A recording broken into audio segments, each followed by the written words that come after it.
tee it up. Joanna, are you going to say a few words before we turn it right over to Jean? Yeah, just a sentence or two, Commissioner. Thank you. Please. Good afternoon, everybody, and thank you. Just a couple of brief comments. This committee of the whole meeting is follow-up to the meeting that we had earlier this month on March 2nd. In that previous meeting, we had an opportunity to get through the Parks and Recreation updates, but not property management. So this will be entirely property management this afternoon. I also want to mention that there is one new slide in the material that was not in the material published for the 2nd of March. That has to do with the Ramsey County Fair and an issue that has matured to the point that we're ready to have that initial conversation with the board, and Jean will review that in the course of her update this afternoon. So with that, I will turn it over to Jean. Thank you. Thanks, Joanna. Go ahead, Jean. Take us away. Good afternoon, and thank you all for being here and to give me this opportunity today to spend some time sharing on the work of property management for the last year or so. And I might say in light of, or sometimes in spite of, the COVID-19 pandemic.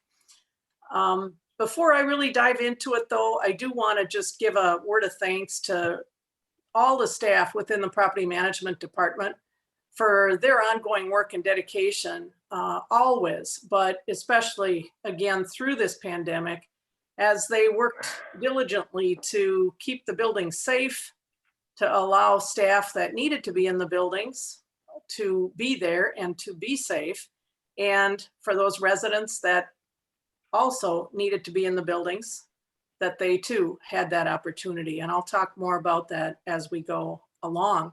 But without that team, there'd really be no work to highlight today. So I do really want to give a shout out to all of them. As Joanna said, today is, I guess, property management afternoon. I'm going to spend some time talking about the COVID-19 impacts on our department, but then the work caused or created also for our department by the pandemic. I want to spend a little time talking about our energy consumption throughout 2020, kind of an overview of the operations and how they were impacted throughout the year. Talk a bit about the property redevelopment and disposition work that property management is collaborating on, and also a bit about the Residents First facilities. So from the very beginning of the COVID-19 pandemic, property management was engaged, was really on alert, if you will. We followed the guidance from the CDC and the Minnesota Department of Health related to occupancies of buildings, working with the incident management team, with public health, and ultimately with human resources and communications, as we really all work together to make sure, again, that employees were safe, that employees and residents were aware of what to do, what not to do in all our buildings, both owned and leased. I want to thank Gary Marachek and the whole operations team, because they are the ones who really did this work out there in the buildings to keep things safe. So very early on, we developed and implemented an enhanced cleaning protocol within all the buildings, which include the high touch and high traffic areas of the buildings, and the use of different than what we had been using, EPA, Environmental Protection Agency approved disinfectants to make sure that we were keeping those areas as free from surface contaminants as we could. The building signage, some of which you see examples of here, was utilized throughout the county buildings, again, working with the communications group and public health. And those were posted again throughout the buildings to make sure that people really did understand the protocols, and at times the changing protocols, from masks being suggested to masks being required. Early on, it seems like forever ago, you might recall all the shortages that we had, and hand sanitizer was one of those shortage items We wanted to deploy the hand sanitizer stands in the various lobbies or entries to our buildings. And they were one of those items that were not obtainable. So we had staff that actually made some hand sanitizer stands so we could deploy those in the very public areas of the building and be readily available to those coming in and out. Likewise, plexiglass shields, which started appearing everywhere, were in short supply, and we worked with one of our general contractors who actually started custom making those plexiglass shields that we then were able to deploy at security stations and other residence-facing areas. Last summer, you may recall, governor's orders required that COVID-19 preparedness plans be developed by really all employers, but specifically including government entities. Property management worked again with incident management team, public health, and HR to develop that plan for Ramsey County as an employer. And that plan was then made available to all employees and departments, available on the website, shared through individual department communications and their own shared file storage areas, as well as posted in their buildings and in their department locations. In addition to the COVID-19 preparedness plan, departments were then required to develop what we called Workplace 2.0 plans, which was really the department-specific implementation of that COVID plan that talked about how they were going to keep employees in the workplace safe and aware of all the various protocols that they needed to follow.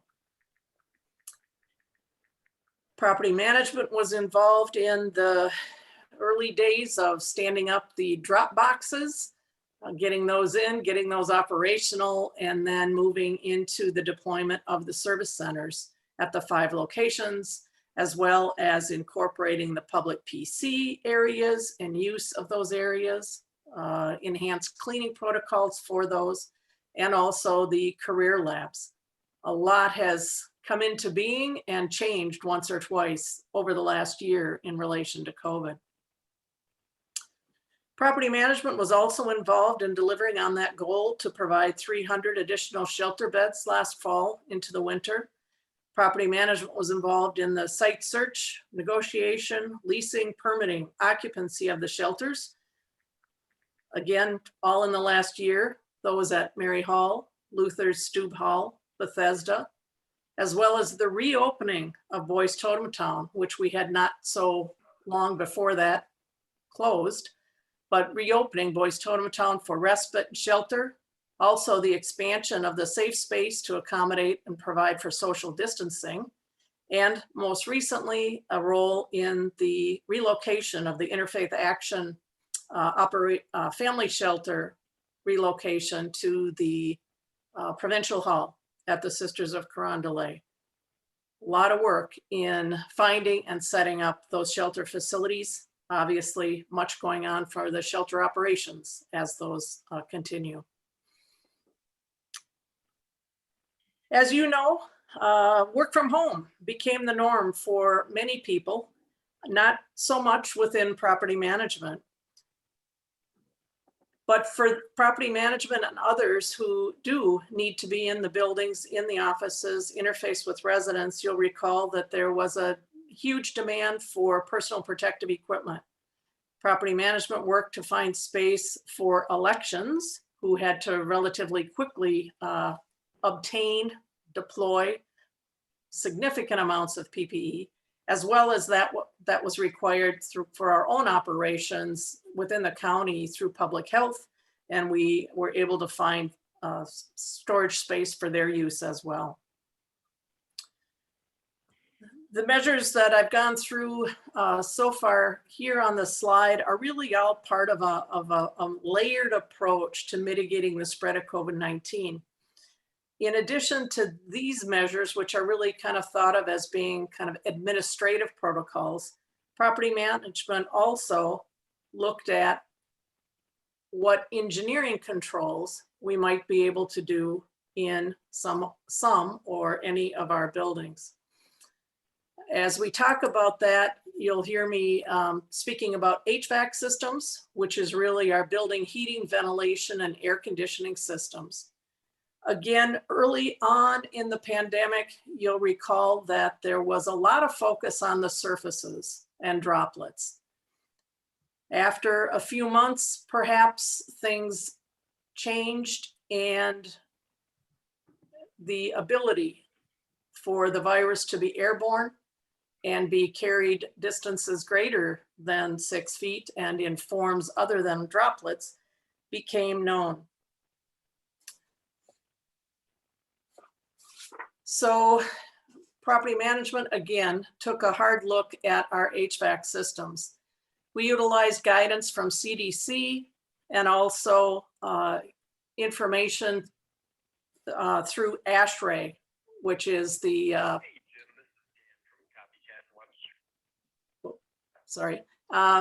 really the Association for Society for Heating, Ventilation, Air Conditioning folks. We took a look at all of our buildings early on and made modifications to the operations of those HVAC systems. We extended the hours of operation in of the buildings, the systems that were not operating 7/24 already, giving them a couple extra hours of runtime in the morning and in the afternoon. We also adjusted how the systems operated in terms of the amount of outside or fresh air they brought in to give, to increase to the extent possible without affecting our ability to still control the temperature and humidity in our buildings. It's kind of a catch-22. It does require additional demand on the systems to heat and cool that air when you bring in more outside air, but that was a trade-off we made. You've likely heard about air filtration, may have even heard people talk about using filtration with a higher MERV rating. This is something we looked at in all our buildings. The MERV rating is the minimum efficiency reporting value for filters. A higher number means a larger effectiveness at removing particulates from the air. Older office buildings generally were designed with the use of filters with a MERV rating of between 5 to 8 or 9. Newer buildings that's transitioned and more often are using a MERV filter with a rating of a 10 or 11. And in general, that's consistent with the county buildings as well. So as guidance came out to increase that rating of the filters, we looked at all our buildings. We increased the filters rating where we could in order to make sure that we were having the best efficiency we could in removing the particulate matter. The problem with going too high on a MERV rating on filters, you can think about it with your own furnace at home. If you put a filter in your furnace at home that's too efficient, or in essence too tight of a filter, so that yes, it will catch more particulate, but it will also plug up very quickly, aside from the fact that you'll have leakage around the edges of it. But if you go too fine, or if you were to think about putting a piece of plywood in there, you're going to also tax the motor, likely overload it, overheat it, and it's going to burn out. So there's a balance of how high a filter rating you can use in a given system. With us, made those adjustments, really reviewed the entire operations of the system to make sure that everything was operating in accordance with the design parameters for the systems. You've also probably heard a lot about other ways to potentially improve the air quality in buildings or add disinfectant systems to buildings. We looked at that ourselves, and we also looked at it with the help of an engineering firm. The engineering firm came in and looked at our buildings and validated that by and large, we were utilizing the highest filtration rated filters that we could in our systems. And they also took a look at some of the other technologies and to whether or not our systems could be, in essence, retrofitted with any of those. A couple of the disinfecting systems that are getting some use and you might hear of. One is the use of ultraviolet lights. Some of you might recall that we have retrofitted our systems at the jail and at the correctional facility with UV lights, particularly or specifically related to tuberculosis. Ultraviolet lights are arguably effective at disinfecting air from the coronavirus, although as with most things related to the coronavirus, there's a limited amount of research or data that's validated that.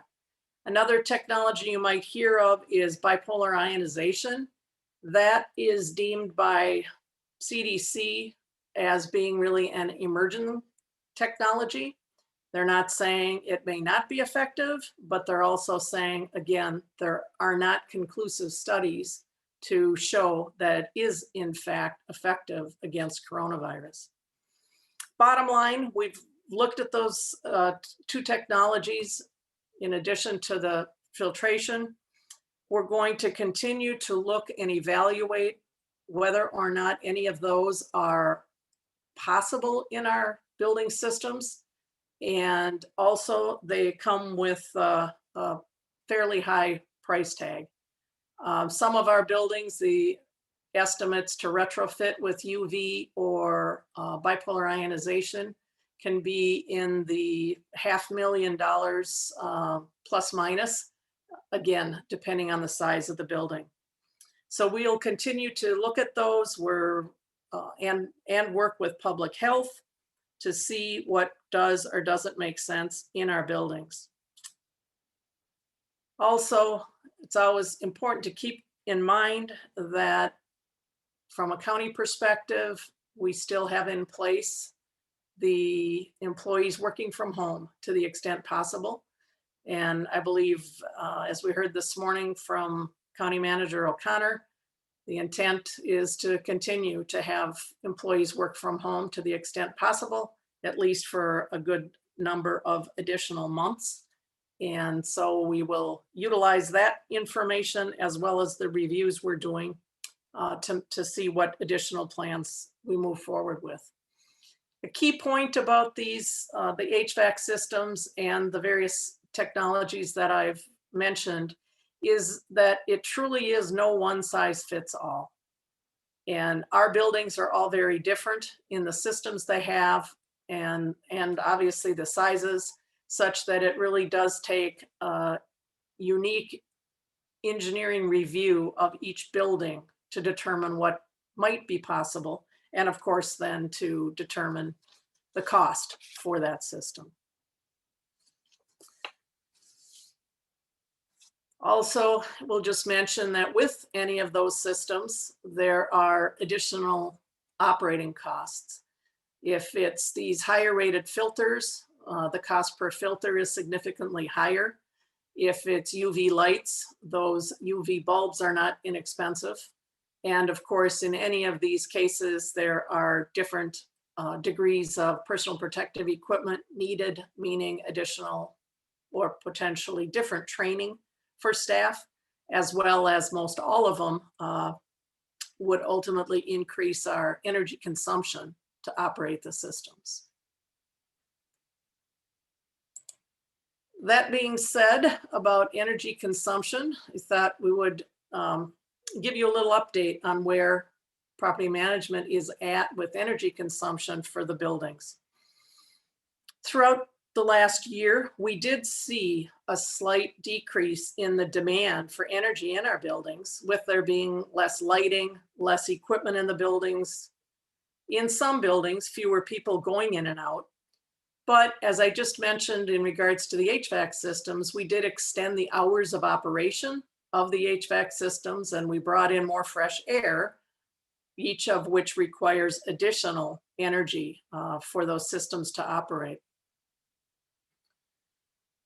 With the continued diligence from our team, really since 2013, but specifically from 2015 and on, through our energy and tech team, we have continued to see reduction in energy use through all the years charted here, which goes back really to the chart back to 2008, but the reductions really from 2010. This is in large part, again, to the credit to the energy and tech team that we have that's headed by Cleet Luberts and their dedication to ensuring the systems are operated effectively and making some investments as we are approved to do so. This chart shows the energy consumption from, as I said, 2008 till this past year. The line that you see is really the combined energy consumption for electric, gas, and district energy in kBTUs. For 2020, our energy consumption, which is shown here at about 130 million kBTU, is almost an 11% reduction from 2019. So 11% from the year before. And it's a 39.7% reduction from 2008. 2008 is the baseline year for our Ramsey County Strategic Energy Plan. And it's also the baseline year that's used by the state of Minnesota in establishing goals for the state. Our goal for 2020 was to have achieved a 25% reduction, and you can see we've exceeded that. If we are able to maintain our current consumption level or reduce it, we will have also achieved what is our goal for 2025, which is to be at that 30% reduction. So again, this is huge thanks to our team and their continued focus and diligence around these areas. The Ramsey County Strategic Energy Plan calls for this reduction to be 80% by the year 2050. In some ways, you could say we're halfway there, but I can assure you that the easy work has been completed, and it gets harder and harder every year to even achieve, a 2 or 3% reduction. Hey, Jean, We'll continue. I was just going to say, to add to that, there's going to be this one opportunity here that may be a one-time thing as we really look at our footprint as we return to work, and a potential change in the size of our footprint, where in an upcoming year, we may see at some point a drop depending upon what happens. And we'll link back to that conversation when we get to the budget season as well. But if we don't take advantage of that type of time and change, getting to 80% becomes that much harder. Yes, very true, very true. We'll continue and have capital requests in for continued investment in things like LED lighting and our building automation systems. And those are also truly needed to continue and reduce our investment. I should also note that if we were to do any of those air disinfectant systems like UV lights or bipolar ionization, those are increases in energy consumption to operate those. So, we're at that point where everything matters, and we'll have to, obviously think carefully about what we do, but always with an eye towards ensuring the buildings are safe for occupancy.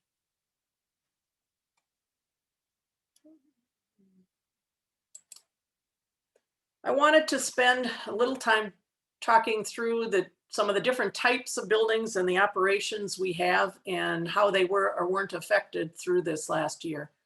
As you know, we do have a number of buildings that operate 24/7.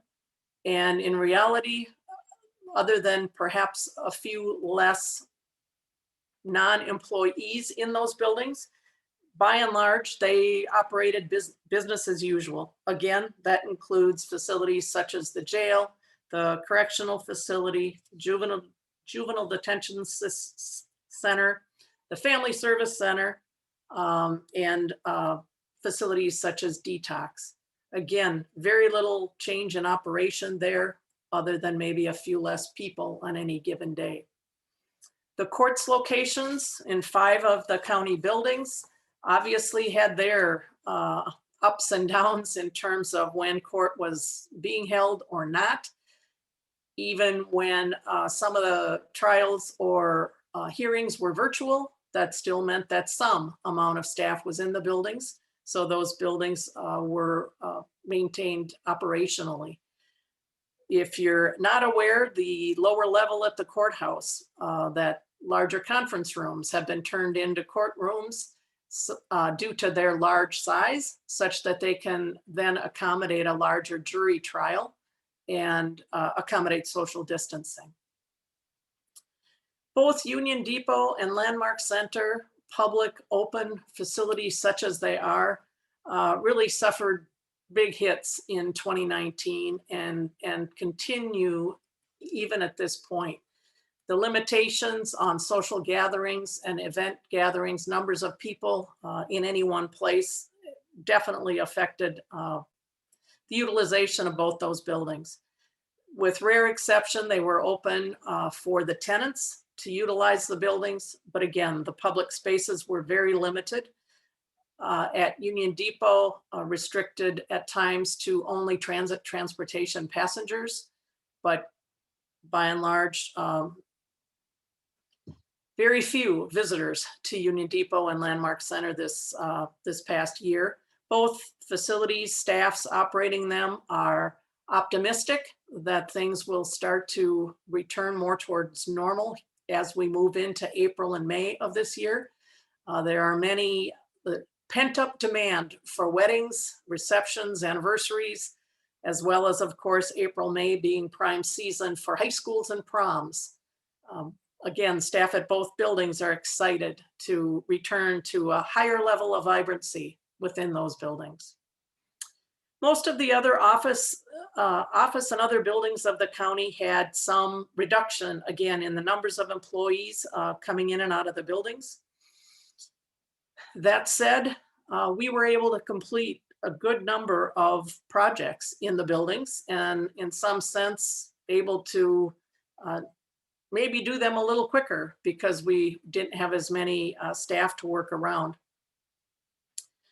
I also wanted to note, in regards to the project activity that we were able to complete and somewhat building upon the workshop from this morning, in 2020, our property management spend with the certified small business enterprises was over $4 million.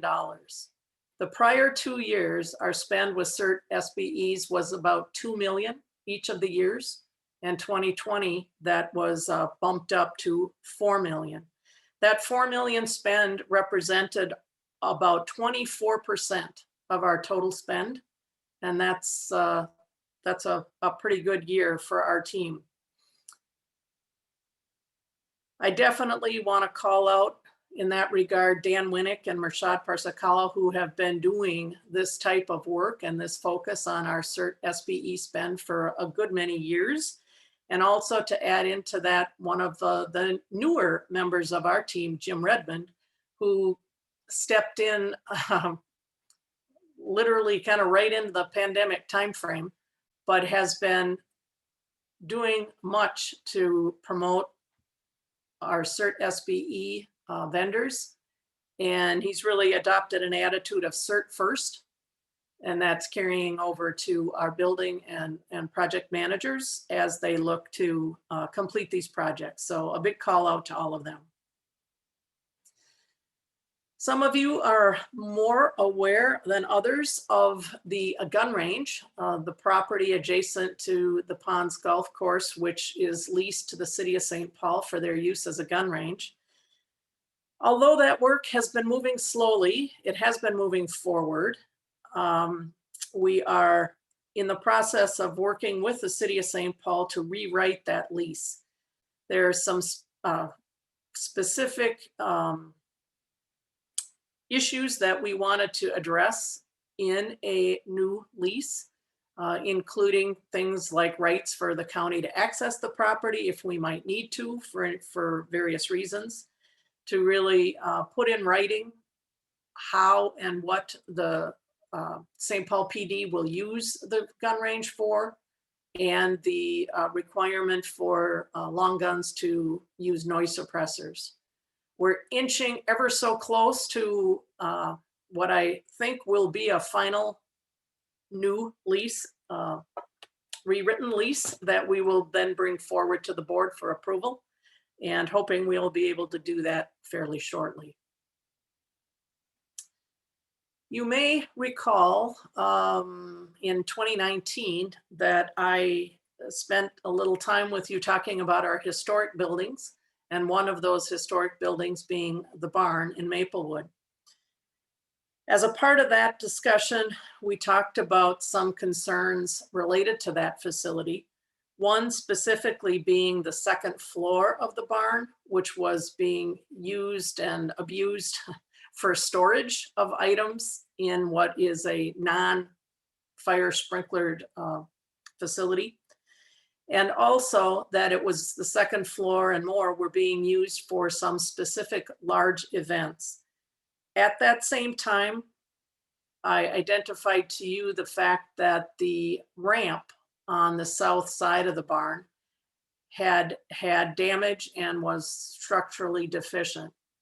In 2020, we've removed that ramp, and the center picture on the slide we've painted. It looks a little better than that, but we've also had the entire second floor now cleared of all storage materials.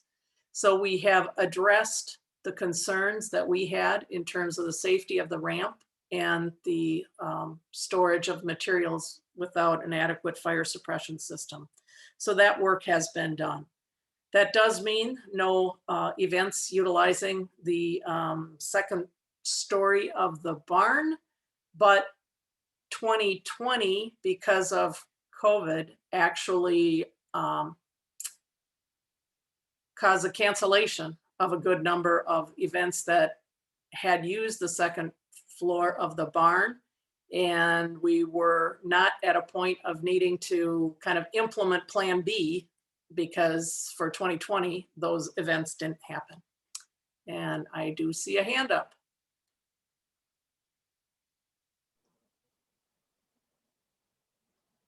Okay, thanks, Jim. I couldn't hear you, but I could see your lips. So, but thanks, Dean.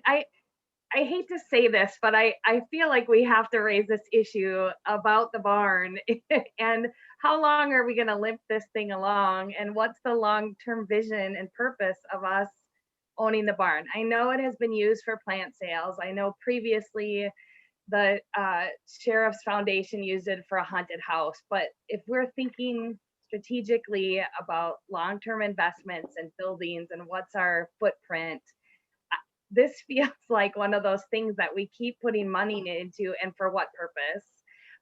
And there are other spaces that those same events could take place, as we know. And so I just have to raise this issue. I know this was something the first time I learned we even owned a barn, it was surprising. And then to hear that we had events and something that was a death trap, literally. And even I appreciate your work, and I know you're trying to make it safe, but I'm just wondering if this is part of our, like, why do we own this barn? Are we going to keep owning this barn? Do we keep putting money in it, or do we, we call it? And the other piece is, for this barn, it doesn't come with great Ramsey County history. I mean, this was the poorhouse where people who are poor were, had to labor to earn their food and shelter, and this doesn't meet our values today as it once had. And so I just have to raise this issue about how long do we own this barn? Jean, good question, Trista. Jean? Yeah, it is a very good question. Thank you, Commissioner Modis Castillo. Right now, the first floor of the barn is utilized. It is the space that we provide to extension services for their office space. So not under COVID, but without COVID, on any given day, there's probably 12 to 16 or 20 staff from extension services that do office out of the first floor area. And it is, a fine office space to use for those office purposes. We also do have the environmental health group utilizes some first floor space for storage of recycling, trash containers, things like that, which again is a fine use of the first floor of the barn. And the Ag Society for the county fair also uses some first floor space. So I'm not saying that's all in all a good use of the barn, but that is a current use and a safe use of the first floor. I think County Manager. Brian? Yep, Mr. Brian? Chair, yeah, and thank you, Gene. I think you described like the tactical current uses of the barn. To the question about the strategic long-term of the barn, piece to the question, I would say in the strategic facilities planning conversations we've had, this did not get identified as a key strategic long-term building for the county, to be clear back to the report.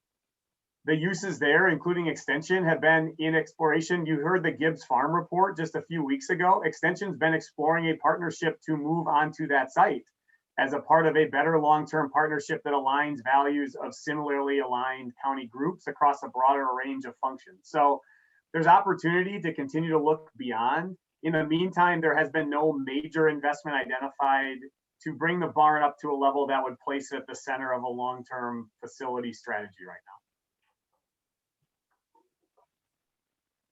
now. Trista, any follow-up? Yeah, thank you. And I'm really relieved to hear that. And in fact, hearing that makes me a little more supportive of the Gibbs Farm project, that I have some uncomfortable stuff around that in itself, but that makes that project feel a little bit more worthwhile. Because to me, it kind of seems silly to keep, it's like driving around our hoopty that we use duct tape to put back together, right? And at some point we just need to call it. I also wanted to ask similarly about Landmark Center, and I know that's for a different maybe another conversation, and not to question the value or what happens at Landmark Center, but I think it's important for us to lift up as we layer our values and our screening for investments and what we fund, that we put it on all of these buildings and other things as well. We put a lot of money in the Landmark Center, and I hear Gene and staff being excited about weddings. But again, then are we providing a subsidy for people who can afford it, and it's not cheap to rent the Landmark Center for a wedding?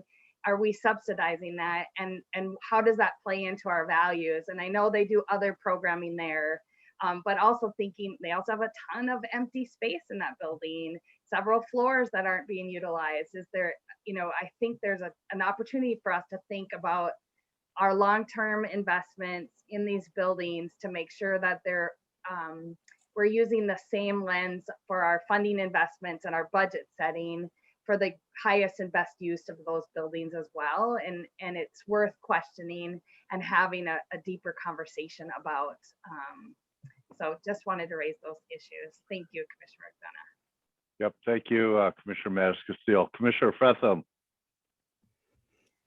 Thank you, Chair McDonough. And this is probably building on Commissioner Mattis Castillo's statements, just in terms of those spaces and what they're used for. I want to just lift up that some of those purposes are probably really good, and how do we ensure that they get to continue, specifically with the barn and its use by extension and arts programming for youth. I think that's a valuable opportunity for youth in the community and 4-H arts programming there. So with obviously it's not safe to keep it there, but what are we doing to transition to safer spaces and potentially more accessible spaces to the community as we're thinking about how those spaces are being used and where would be good places for them to be relocated that are still accessible to community members, especially youth that may rely on transit to access those opportunities. Great. Thank you. Commissioner Reinhardt.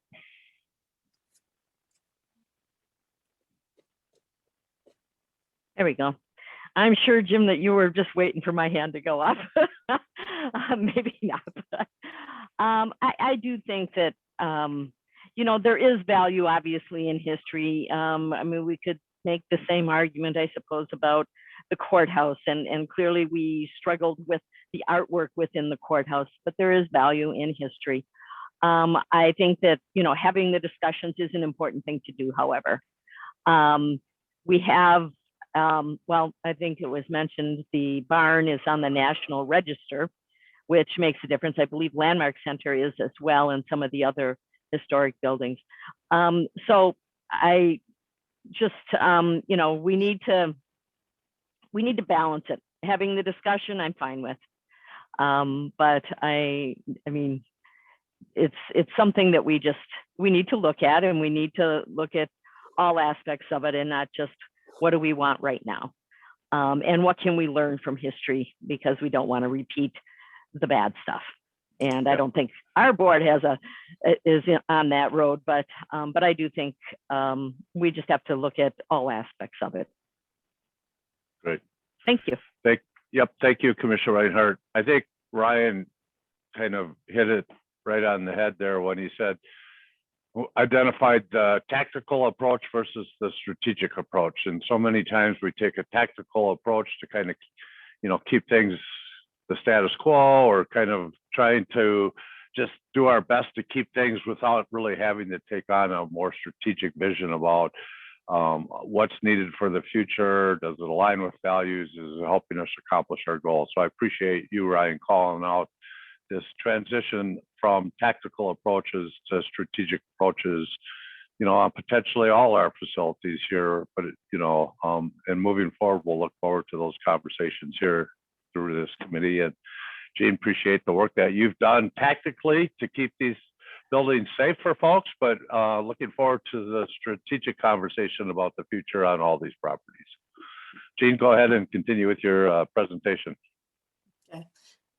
Thank you, Mr. Chair, Commissioners. Related, just to finish off with the conversation about the barn, again, our focus starting in that late 2019 was to make sure that we were not doing anything in the building that was unsafe, and set us up for any sort of issues from a liability perspective. And within the barn itself, we feel in that sense mission accomplished. There would have been otherwise significant short-term expenditures to address, you know, replacing the ramp and or installing a fire suppression system.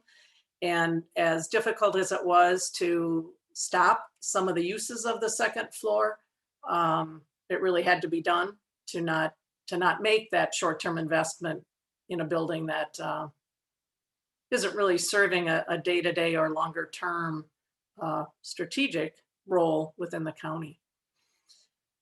What we had started to do at that late 2019 and into early 2020 was the bigger discussion with the Ramsey County Ag Society, who operates the Ramsey County Fair, on the property around the barn, and, you know, had historically used, as I said, the second floor of the barn.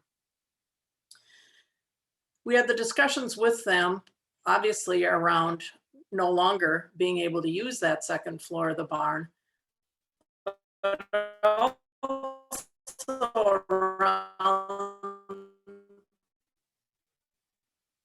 the fact that either the property or the barn. And can you still hear me?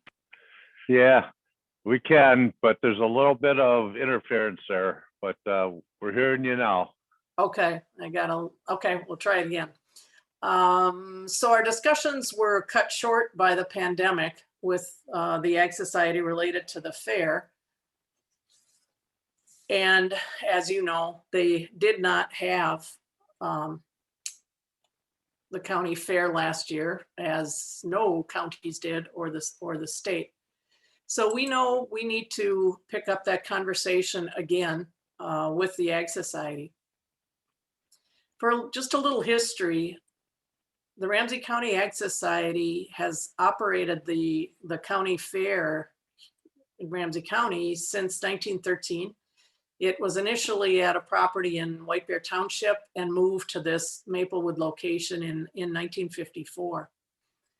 As we were in the discussions with the Ag Society around truly the need for a written agreement that identified what areas they can use, what, if any, services county might provide or staff might provide, we became aware of a county board resolution from 1978.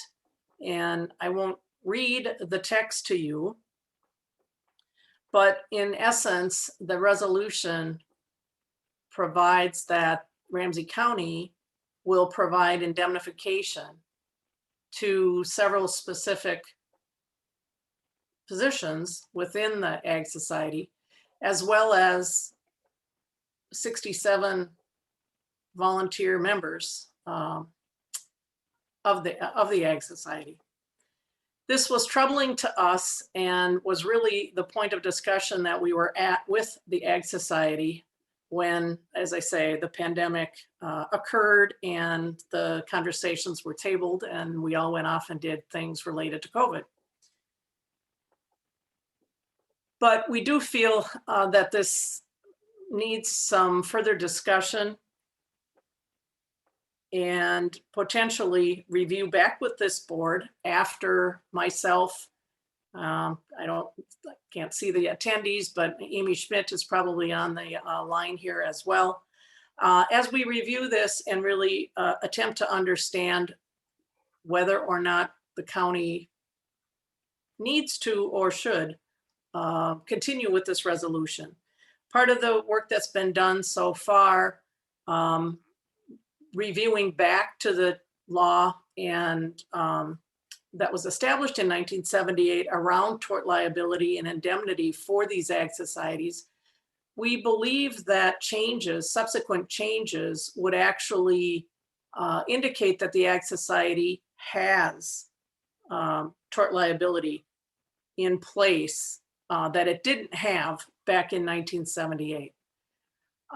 We are definitely otherwise uncomfortable with this indemnification. It is not specific to the fair. It is, in general, the ag society. So that's a little scary. And again, even for the volunteers, it's not specific to the fair, which is problematic.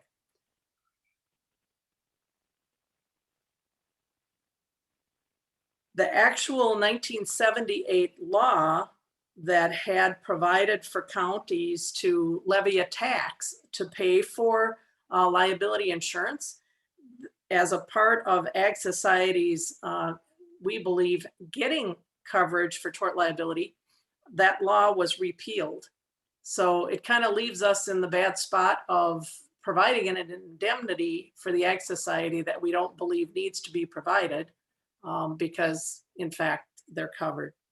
So we again got kind of put a hold on this review, but we are resurrecting it again. We need to ensure we completely understand what or why this may, why the ag society may think it's still needed, and we don't.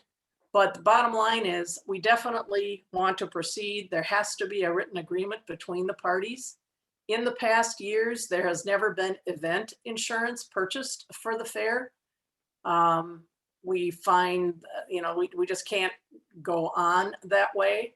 We also need to ensure that all of the vendors have appropriate insurance levels, and that likely needs to be higher for vendors that are serving alcohol or providing amusement rides or fireworks.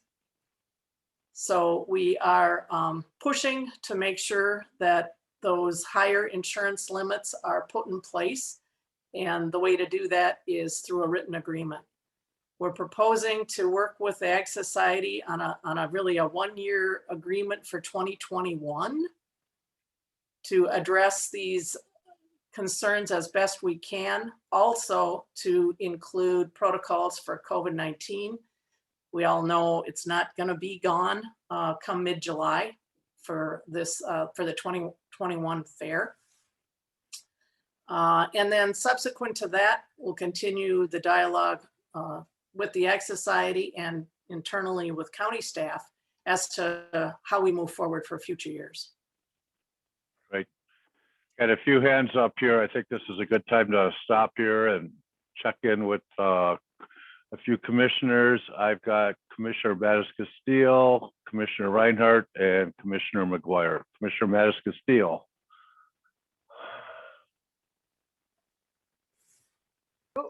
Commissioner Carter was up first. I can go. All right, Wait. Commissioner Carter. I Yeah. don't even see Commissioner Carter's hand up here, but Oh, she's on mute now. Thank you.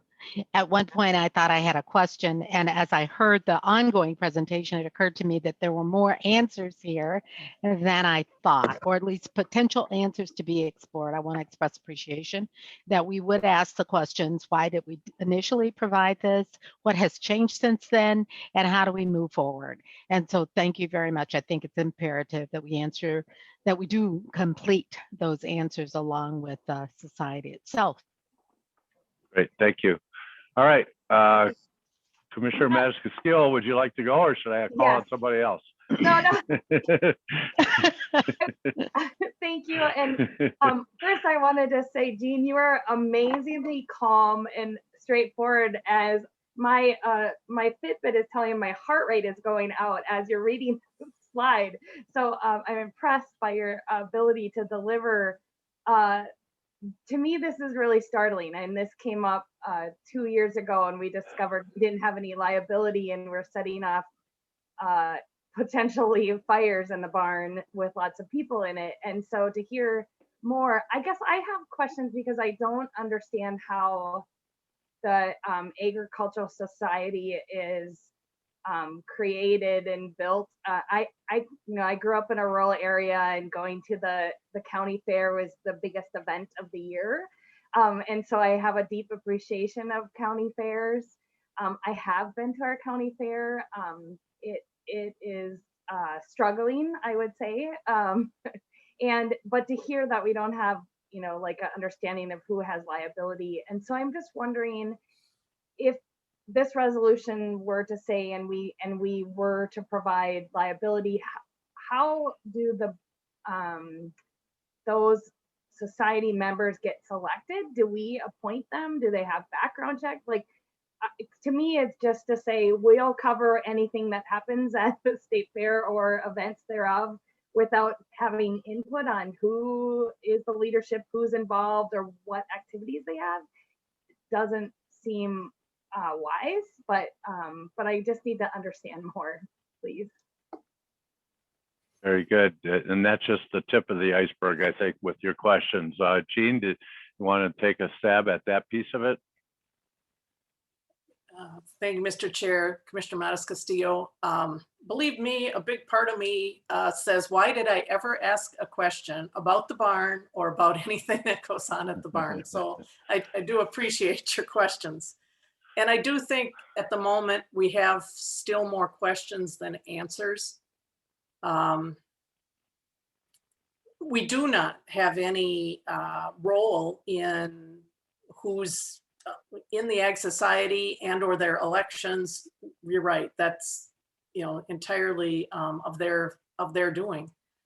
And is all of what we want to look into more as we move forward, and why we believe there needs to be a true separation.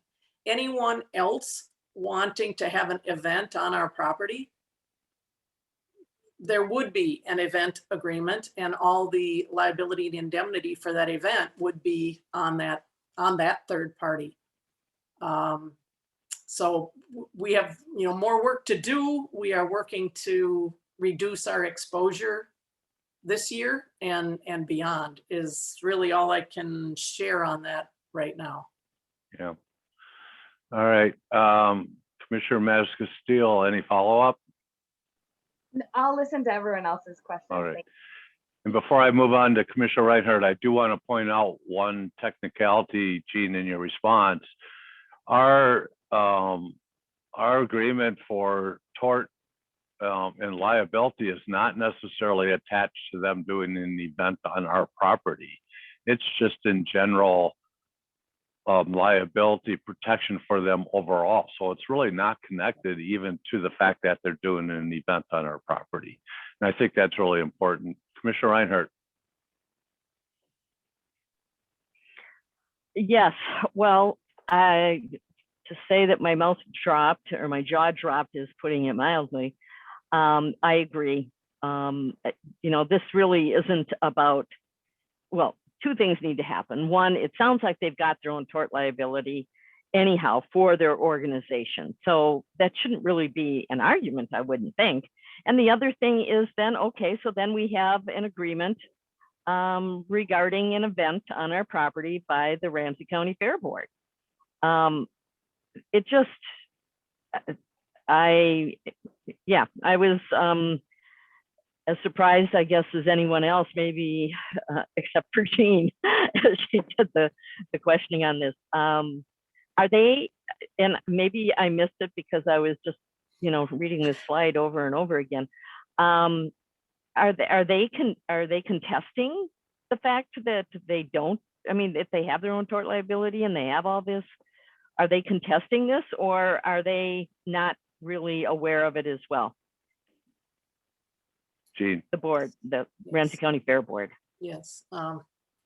Thank you, Commissioner Reinhardt and Mr. Chair. On that note, when we were really having discussions last year, obviously into the January, February, early March timeframe, the Ag Society was all about this resolution and what Ramsey County had put in place to indemnify them.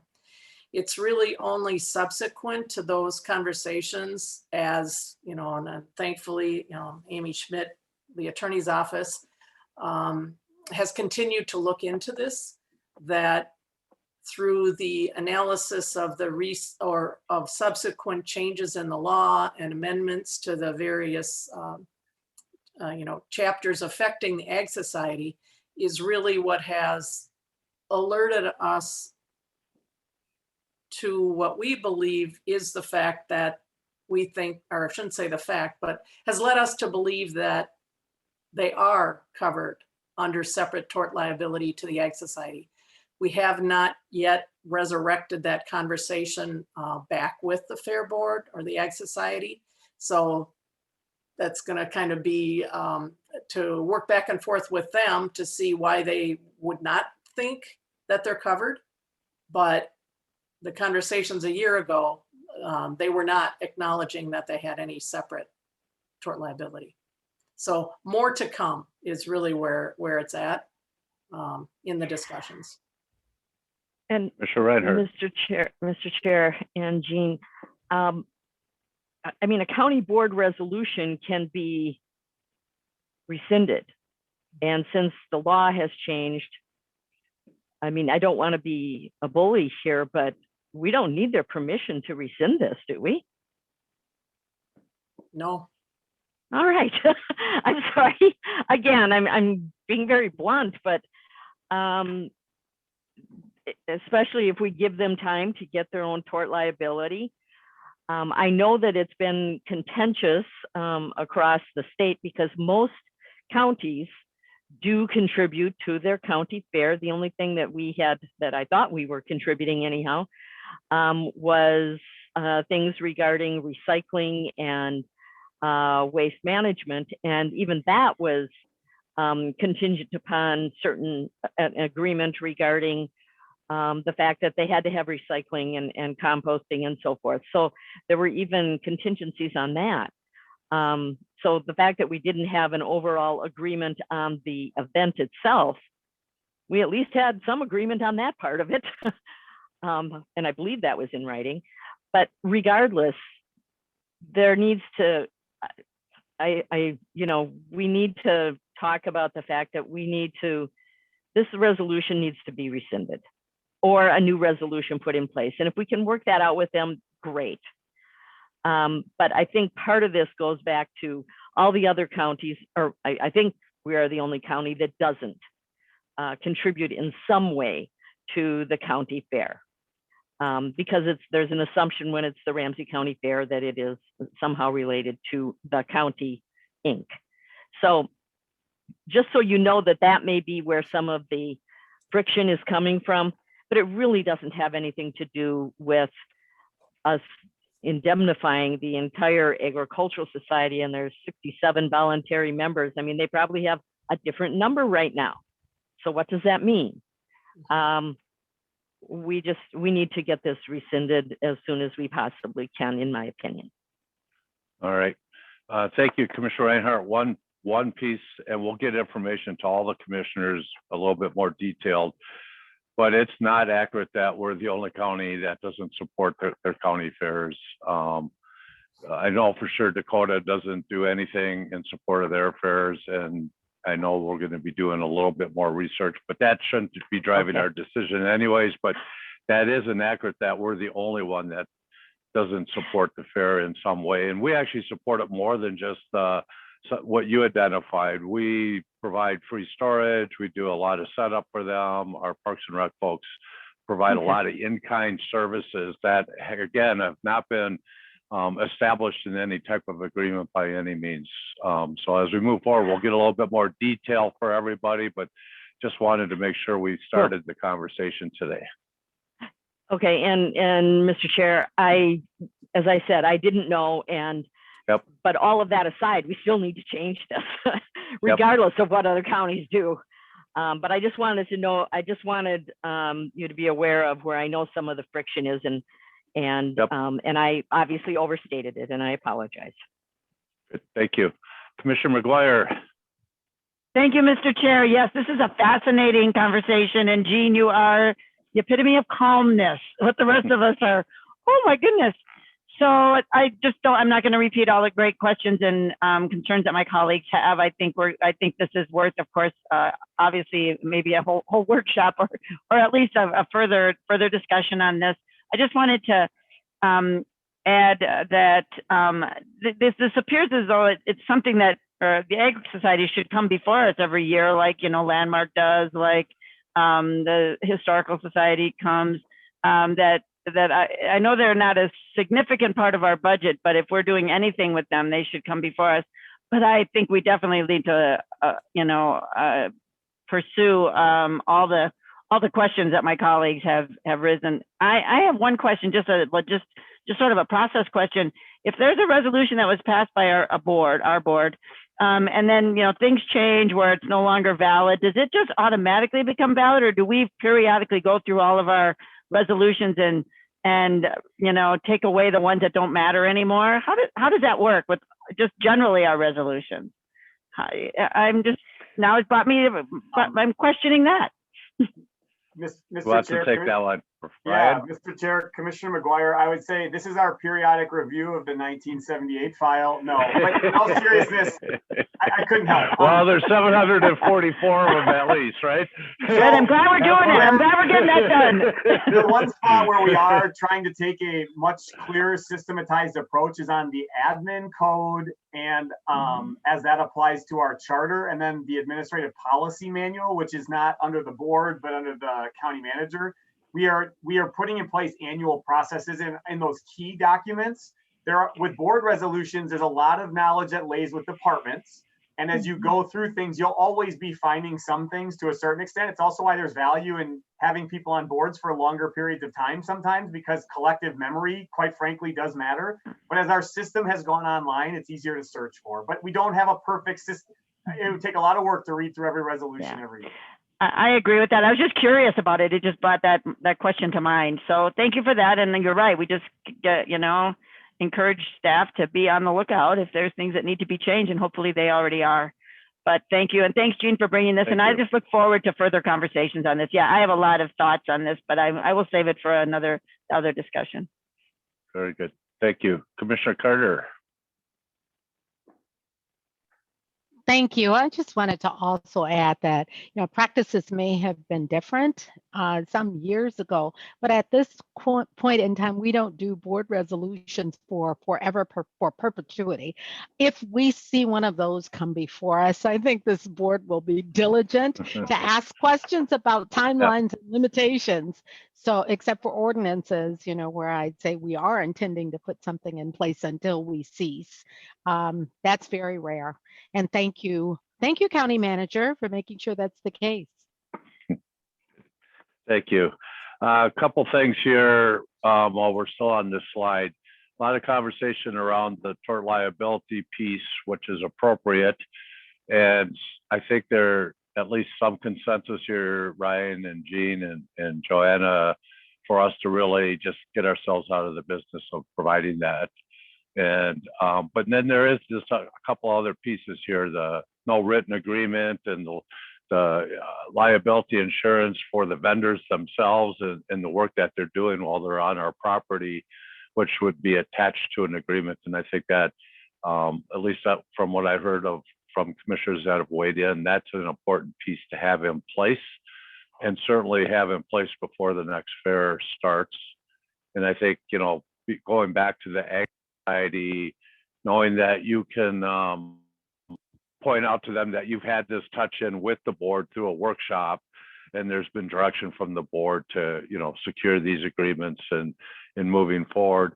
But then the other piece here, kind of again, rather, the tactical conversation we're having now to deal with some of these loose ends or wide open liabilities, as Amy might want to refer to them a little bit more than loose ends, is more the long-term strategic conversation. And I think, that's where Trista wanted to go with the barn and some of these, right? Why, in some of this, the justification was because there's a public good, right? And as Victoria pointed out, it's not the counties that run county fairs, it's the ag societies throughout the state, and that's the system, and that's the governance system. They set their own policies, they got their own governance system. It sounds like even legislation now that gives them tort protection because of that system. But also, how do we pick and choose what's a public good to be supportive of and who we're going to partner with, right? Why is Rondo Days or Cinco de Mayo any less of an importance to our community or a public good than, say, the county fair?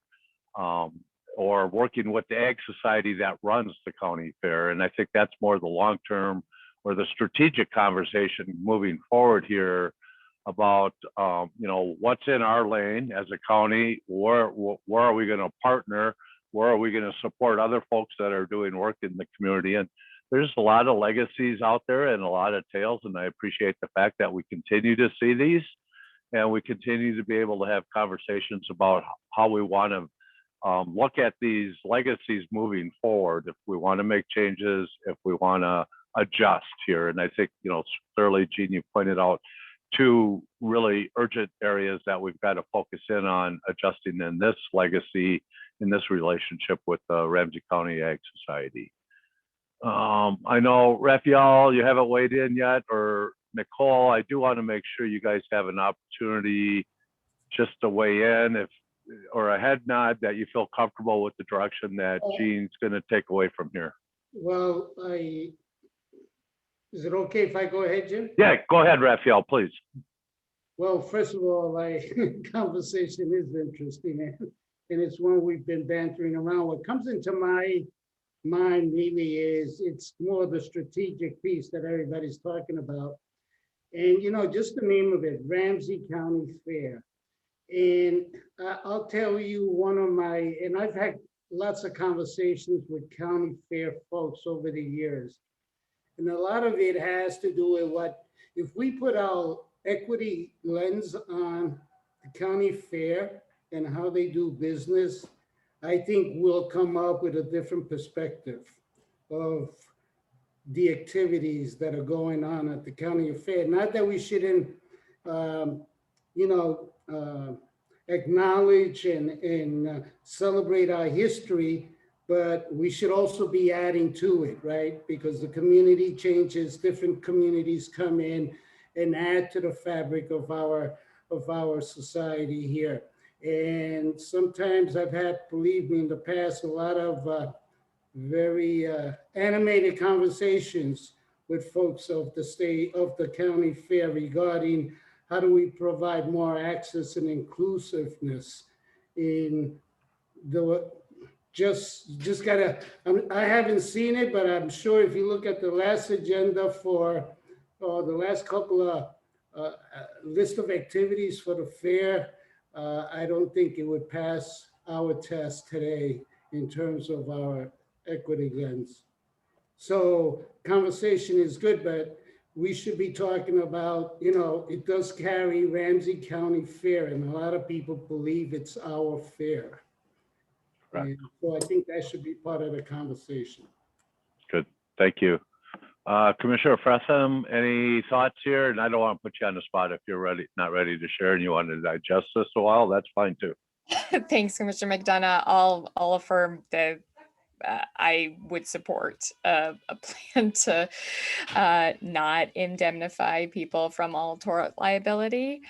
Seems like a bad idea. Not an attorney yet, but You're well on your way though. but so I this did is a well good in test. courts, and this is not a good plan.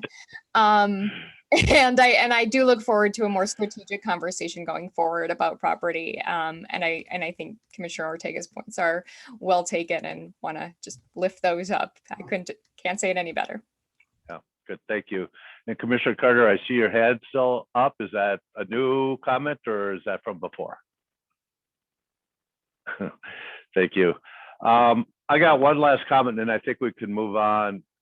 And it's really in relationship to Raphael's comments here about as we prepare for this strategic conversation. And if you recall, some of my comments set this morning is how much effort do we continue to put in kind of putting the square peg in the round hole or beating our head against the wall versus actually working with willing partners that are already aligned with our values and are already board, right, where we can accelerate and bring a sense of urgency to moving forward in a strategic way along our values. And I don't want to confuse it by any means, but you know, I know a lot of us have had conversations with the fair board members over the years about their vision and what they're doing, and all of us at some point have been trying to be supportive, right? But to Raphael's point, and I go there, I've been there every year. Even the conversations we've had about them, about how the fair supports everybody in our community or has value to everybody in our community or is attractive to all people in our community, that really hasn't changed much, even with the conversations that we've had. And so how much effort do we continue to put in, again, trying to bring people along or pull people along or push people along versus finding those willing partners to really accelerate and lead by example. So I know I said some stuff there that might open up the door for more conversation. So I'll give everybody another shot. I just looked and I see 3 more hands up. I don't know if they're still up or they're coming up, but this is a good time to start tee up that strategic conversation. So I've got Trista, Tony, and Mary Jo. Thanks, Jim. And you're right. You opened the barn door, and now we're That's all all right. going out. This boring facilities presentation, right? I think we should rename it the annual Jean Kruger surprise party, because every year she drops a bomb on us. It's a little exciting. I actually have a question about the use when it's not, the fair is only a week long essentially, and it's a pretty big ground. I mean, there's a lot of space there. And so I'm just wondering how we manage it. Does this become part, we have a great summer use policy for county land, right, that community has used. And I have actually, the Somali and East African community is looking for a space that they can have celebration and open air market, and the Hmong community and the Latino community. And so I'm wondering if in this conversation, and maybe this is another workshop just about the fairgrounds, but is this space available and for other community groups? And if we think about the Fair Board or the Agricultural Society as a use like our summer lands usage, and they just reserve it for a time, then it makes this an easier and cleaner and consistent with our values of who gets to use what land, because it is a good space and it has lots of parking, that if it was a outdoor festival, it would be a nice opportunity there. Just a thought. So, Gene, I think that's a good tee up for the next conversation, unless you're looking for something specific, but just pointing that out as a potential and looking for answers to that next time we visit this, I think is important. Is that fine with you, Commissioner Mattis-Castillo, or were you looking for something real specific right now? Because I don't think Gene was quite that prepared to go this far on this conversation.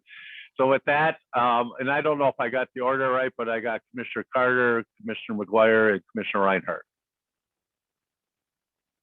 Commissioner Carter. Thank you. And thank you also, Jim, again, for teeing that up as you have this morning and as you have again at this point. I don't think we've ever been in a better place to be able to iterate and to reflect our values across all of our work than we are today. The economic inclusiveness and competitiveness plan iterates those values as it relates to development, and everything in essence is development in terms of the work that we do on behalf of our community. So I think this, and let me just use the word kairos again, because I like that word.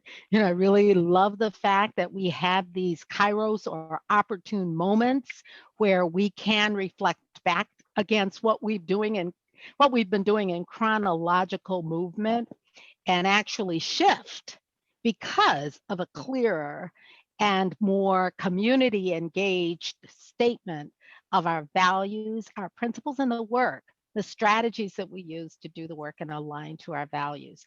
So I think you're right, yes, that we don't do things the way we used to, because if we did, we would continue to get what we've been getting. So this is an opportunity to reflect across and to select those partners who also looking at our values, which dictate the manner in which those strategies will unfold in the future, can help to stand up and to actually volunteer themselves for that kind of change that this Kairos moment has brought about. I certainly hope that would include the Ramsey County Fair and other partners with whom we have worked in the past, and hopefully will continue to work, but it certainly will include new partners as we have surfaced in this movement toward greater community engagement, higher equity, the outcomes that we need to see in order to be a sustainable and prosperous community. So my 2 cents on that is yes and yes. Let's move ahead. Let's continue to transform the work as we've spoken about, with the action that is now clear, at least to start, and will become clearer as we move forward. Thanks to all who've made that work happen. Thank you, Commissioner Carter. Commissioner Reinhardt.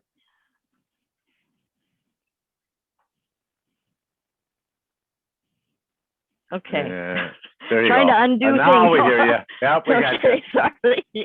Trying to lower hand, turn on video. And, with the presentation up there, we can't see each other. And so it's kind of hard to envision everything here.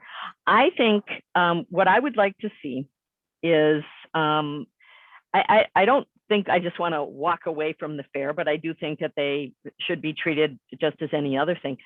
But if we're going to look at an agreement for the use of the fair, of those grounds for 1 week out of the year, and I think we've agreed that that should be an agreement, an event agreement. I think, however we word that it can be for another, other cultural events, and we've had things at why can't I think of Aldrich Arena and other places that are near there. So, but to really broaden what we might consider having there, because it's a good space for that. But I do want to bring up a couple of other things. I think all of the property there is really kind of in question because, well, first of all, we do have a cemetery there. I think all the commissioners know that. And I think we can agree that the cemetery is going to remain there. And I mean, we worked that all out a number of years ago. And it's, yeah, that's quite a history with the cemetery. Because at the time, I will tell you, just to give you a little history on that, when we were looking at the homeless facility there, we were actually looking at that property to possibly build and went, wait a minute, there's a cemetery there. And so really worked to make sure that it retained its historical value without turning it into something that it wasn't, like a regular, you know, the gated cemetery and all of this stuff. So there's a lot of history there. But I do know that we have, there's also a horseshoe, I don't know what they call them. It's not a rink, an arena, I don't know. Anyhow, I think it's a court. I think it's a court, thank you. I think it's a court, thank you. Shows you how much I know. I did play horseshoes there once with the governor, actually, Governor Dayton. But, you know, there's things that are built into that it's like, okay, why is that there? Do we have liability for anything that's there? And we never really got an answer on that. We have, I know the sheriff's department uses the parts out in the back part behind the, well, where the fair uses the lower part. And they do training there. You know, that's a perfectly good use for it as well. But do we even know everything that's being done there? And who's using it and how much liability we have for all these different things? I mean, as I said, the barn is on the National Historic Society. There's, you know, there's ramifications with that. And the cemetery, which yeah, you'd have to look back at that history. That was pretty jaw-dropping as well. But we should really look at all of the things that we have there and what agreements are in place. I mean, even for the master gardeners and, you know, the use of that facility, what liability do we have with all of that? I don't know. I mean, probably Jean has a lot of answers here, but going forward, I think we really need to examine what's gone on in that particular property, because we really haven't paid a lot of attention to it as far as what's happening there and what we want to do into the future. Again, there's a way that we can do this that will balance things, but where there's things like, you know, clearly a resolution that needs to be changed, we just need to get that done. Thank you. Thanks, Commissioner Reinhardt. I've seen Jean writing down notes. I don't know if there's anything specific there that you wanted to quick respond to, or if that will all kind of come back to us here as we continue this strategic conversation. Jean, anything? Yeah, Commissioner Reinhardt, Mr. Chair, I will wholeheartedly agree. As I said somewhat kiddingly earlier, you know, my role in this started with the barn and a building, which I felt was unsafe for the activities that were occurring in it. And every time I step a bit further outside the barn, I get a little more afraid. But you're right, there's been a multitude of different uses and entities who had a use, you know, authorized or not, who then let others use. And I agree, we really need to get our arms around exactly what's all happening and ensure that those events or functions that we want to have happen there are being done safely, but again, with written agreements. And if it seems the right thing to do, that it be a place for more types of activities, then that can be pursued. But you're right, we have to first get our house in order, or our barn in order, I guess, with what's going on there today. So we will continue to do so. Great, thank you. Commissioner McGuire. Oh my gosh, I'm sorry, yeah. This is Commissioner Reinhardt. There was a question about the cemetery that I thought I would like to at least answer, if that's okay. Remind us of the question, please. Okay. The question was, do we own a cemetery? And the answer is yes, we own the grounds that the cemetery is on. The cemetery, the Maplewood Historical Society, a number of years ago, worked with the county, worked with us to honor the folks that are buried there. This came up, it's a long story, but the bottom line is that the people that died at the poorhouse, that's where they were buried. And Sure. they were unmarked graves. We have the names, and there were some that were marked by the families, but basically what we have are their names, their ages. I mean, we've got the basic information, and that is held at the Maplewood Historical Society. But it is quite an interesting and I don't know what the right word is, but Yeah. When you look at our history, it is there, and it's right along White Bear Avenue. So I wanted to answer the question. So you answered the question, so you're not Yeah. expecting Jean. Okay, perfect. Thank you for that. No, that's what I was trying to do. Wanted some because clarity there. Because I Good. have the history of it, and I didn't think Good. she probably did. All right, thank you. All right, Commissioner McGuire, you're up. Thank you. I love all of this conversation. I think we should partner with the Historical Society on doing some signage around the cemetery then. I mean, we really should be, if it's ours and it's there, we should talk about it a little more. But I really appreciate all of this conversation, and I'm looking forward to an even more robust one, because as all of you know, I love a good fair, and I love to talk about, what we can do with that fairgrounds, and it's not just a fairgrounds. I mean, it's a Ramsey County owned grounds that we do a lot of things with, and we have more than a barn there. I mean, there's a big garage there, and there's a bunch of other stuff there, and I would love to pursue what other things we can do there. So I'm agreeing with Commissioner Matas Castillo, who had said, there's other places other entities that would maybe like to rent this. Do we offer any of this for rent? I mean, is this considered anything that people can use? Is there a list of Ramsey County properties that people can rent? It just brought me that question, and yeah, you can answer that, but then I'm wondering if there's any others. Are there any other areas that we haven't thought about maybe having people use?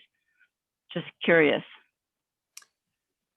Commissioner McGuire and Mr. Chair and Commissioners, again, in this area of the I'll call it a campus up there, right? That's a good. By and large, surrounds the Parks Admin Building and the barn, but you'll remember that that campus is also the Care Center, the Family Service Center, and on the south end, the Aldrich Arena. So in total, the land by and large has probably been viewed more as being parks. And I know they do have different groups that will use the Aldrich Arena and the parking and do things there. I'm not as well versed in what other events that have maybe taken place on these grounds. I do believe there's been another event or two, but I don't believe that it's anything that's specifically promoted or encouraged. And I might be wrong. I should really defer to Mark McCabe on parks. But I think you bring up some good questions. There are just kind of the logistics of the site that we have to keep in mind as well, because anything that does occur really around the Parks Admin Building and the barn impacts traffic flow around the other facilities as well. So it's something we'll look at, and I'll circle back with Mark on that as well. Thank you for that. So this can all be, like I said, I have a lot of things, I would love to brainstorm about around all of these, the barn and the property, the campus. So I know we were going to have another discussion about that, but I just wanted to say I support, all of the teeing up that my colleagues have done on that. I also want to just say that I'd heard Commissioner Matas Castillo, ask some questions about Landmark, and we all love Landmark, and I love Landmark, but I've early on asked questions about, the money that we use to support that facility, which is a great facility, but is it our responsibility, or should it be a state responsibility, or should it be, others? And so I hope that we can continue to have that conversation and whenever that happens. But I support, whether what are we subsidizing, who are we subsidizing to use that building is I just want to add my support to those kind of conversations. Great, thank you. Commissioner Commissioner Maz-Castile, I see your hand is up. It's not, I don't know what. Okay. It's All right, for some reason, there, it's down now, okay. All right, no hands up. Jean, was that your last slide? Or did you, I'm sorry, I don't have the presentation in front of me. Was that your last slide or did you have more after that? There were a couple more if you have the But time. you don't want to go there? Yes, please, finish out your presentation. Go to the next slide. We can get through those. Let me see where we're at here. Sorry about that. I had a little network problem. Okay, and these were intended to be a little quicker, but just to share with the commissioners, the property management is involved in collaboration really with community and economic development on some of these redevelopment dispositions projects. Just specifically around the South Maplewood properties and the Boys Totem Town, we have engaged and completed the property surveys at the sites. We've done the environmental phase 1s, done what I would refer to as a limited phase 2 investigation of the sites. As you would of course expect, some place like Boys Totem Town that's been there a long time, or even the property north of Corrections. Over the years, there was probably a building or 2 or 3 that are no longer there that somebody knocked down, and it appears probably buried some or all of that demolition debris. So we have, some of those things that we may have to deal with or address depending upon what the future holds for those sites in terms of development, redevelopment, and where on the property that occurs. But we have a better idea on the baseline around those things. Another activity at the Boys Totem Town facility is there were 2 old wells on the site. I was going to say abandoned, but not properly abandoned.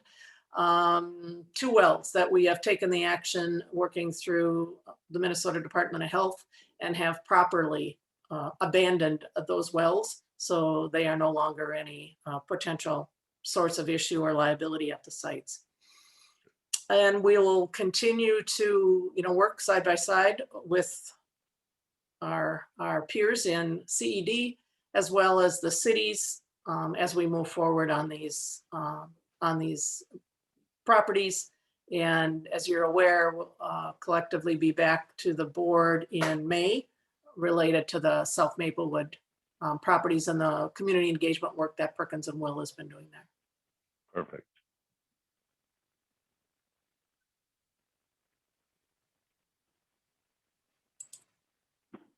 And I really am not going to spend much time on this first. I'm sorry, Victoria, you got your hand up. Go for it. Yes, that's okay.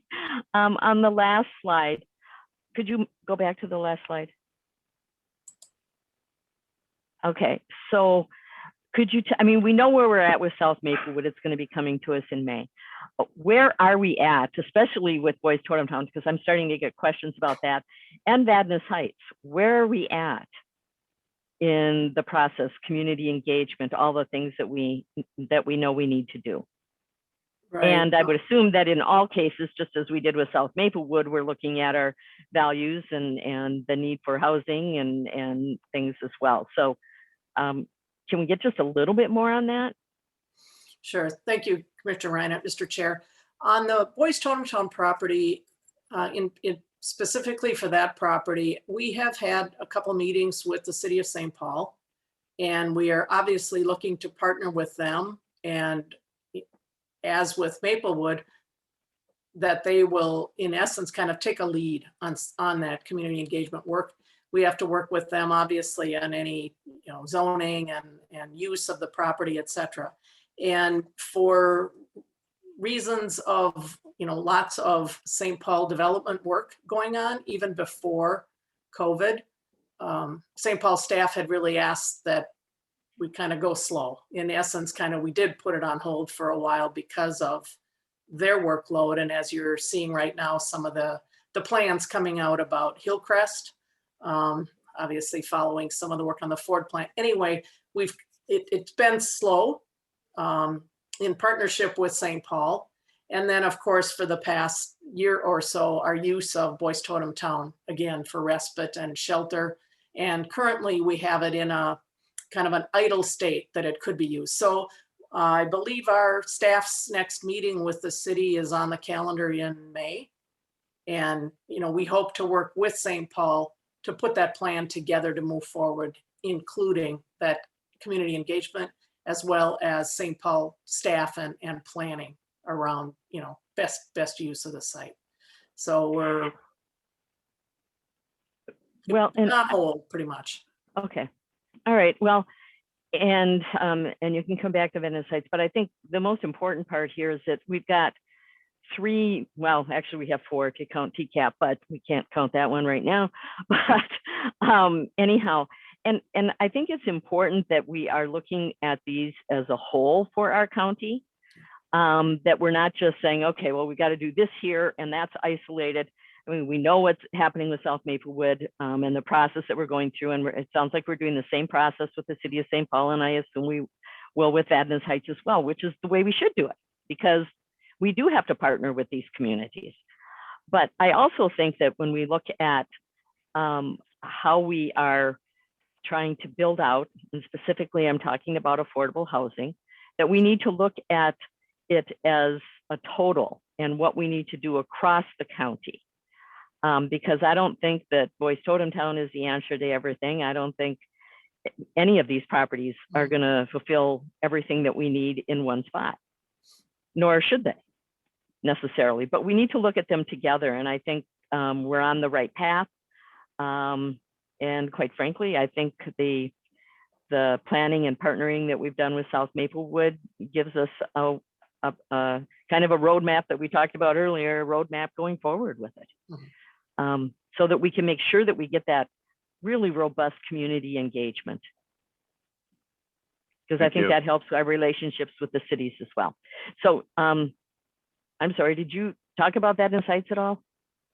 No, Commissioner Reinhardt, thanks for that. Yes, and Venice Heights, likewise, just kind of in those very early stages of discussions with the city, and honestly, between community economic development, us, and in the case of Venice Heights Public Works, really wanting and I won't say waiting for this, but the vision plan that you heard this morning, really to set the stage for that equitable development, was really a necessary step in order to ensure that the county, staff, commissioners, everyone is on the same page as we now look to what is the strategy for the development or redevelopment of all these sites, so that we do have a cohesive look at it as opposed to one-offs on the given properties. So I'm confident that we will now be able to move forward on all of these and ensure that they are in keeping with the strategic direction that the county wants to take.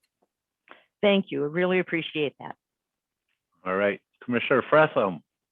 I was just going to respond to Victoria a bit there and note that the equitable development plan that we talked about this morning seems like the pathway for what she was recommending, but also just wanting to throw in there that Venice Heights site is incredibly small. So I don't think it is like a big factor in terms of that plan. It's not going to move the needle very much. It's like a little tiny gas station, basically. It's not a lot. So I just don't want anyone pinning their hopes that a lot's going to happen there at that specific location. Thank you. Next slide, Jean. Thank you, Mr. Chair. And as I started to say, today is not the day for Residents First facilities per se, but that work suffered a little bit of a slow start in 2020 with the pandemic. But since about summer of 2020, we have been working with a consultant, BKV Group, as well as at the current time, an internal advisory group. And the focus of the work right now is really honing in on the functions, the staff, the numbers of people, the number of different types of resident-facing spaces, accommodations. We're really trying to arrive at what is the program for the new building or buildings that we would want to bring on board to move us forward with this residents first facilities look for the services that are delivered out of our buildings. We've been working closely with the larger residents first strategic initiative group, as well as all along with incident command and the service centers that were stood up under COVID. And now with IPR related to the enterprise services group that has operationalized the service centers. Over the next couple of months is when that programming work will all come together. If you remember us talking about the core services, the services that we really felt should be offered in any service center. It's bringing that all together and putting a size on it, and then allowing us to move forward with some further real estate actions. The team collectively has brainstormed a lot about the types of spaces for interaction with residents when that's occurring in our facilities. And the little photos on the slide just show some of those, but providing different interaction spaces for different interactions, for different group sizes, recognizing that there might be a resident coming into our facility to have, from their perspective, a virtual engagement with a worker who might be in a different location. So trying to look at it very differently and accommodate various types of interactions with residents, and both some community engagement along with the partners I mentioned, as well as a return to the board in the summer timeframe is what we're anticipating related to the residents first facilities work.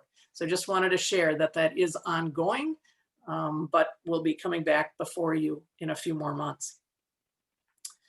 And with that, I would just like to say thank you for your time. I think we went a little long, but just to share that, again, property management and the team's committed to continuing to operate the current buildings and move us forward in a strategic manner with the residents first facilities to provide better service delivery to our residents and the employees who work in them. Thank you. Thank you, Jean. Appreciate you and your team's work over the last year, and I'm glad we had a moment here for you to highlight a lot of the efforts that you put into helping support not only our workforce, but our community here in managing this past year and trying to ensure that our residents still have access to the services that they need, and we could be helpful and supportive in that way. And when we got to use our buildings for that, you and your team have done an amazing job to keep us going forward. Appreciate the opportunity on the slide about the fair to have the tactical conversation, what's in front of us right now, right? A couple of things, and I think you've got some clear direction from this board and support from this board to move forward on that tactical piece.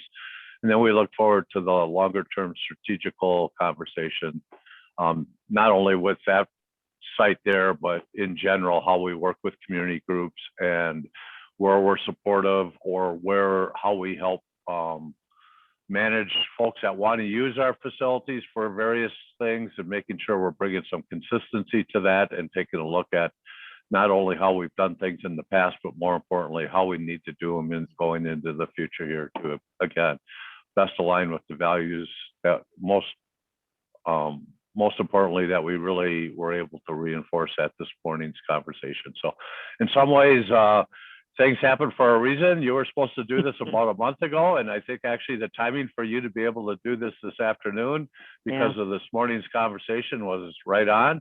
And as any good workshop should do, I think we're all leaving with more questions than answers. So nice job, Jean. I don't see anybody. Yes, go ahead, Victoria. Yep. There you I go. do have my hand up.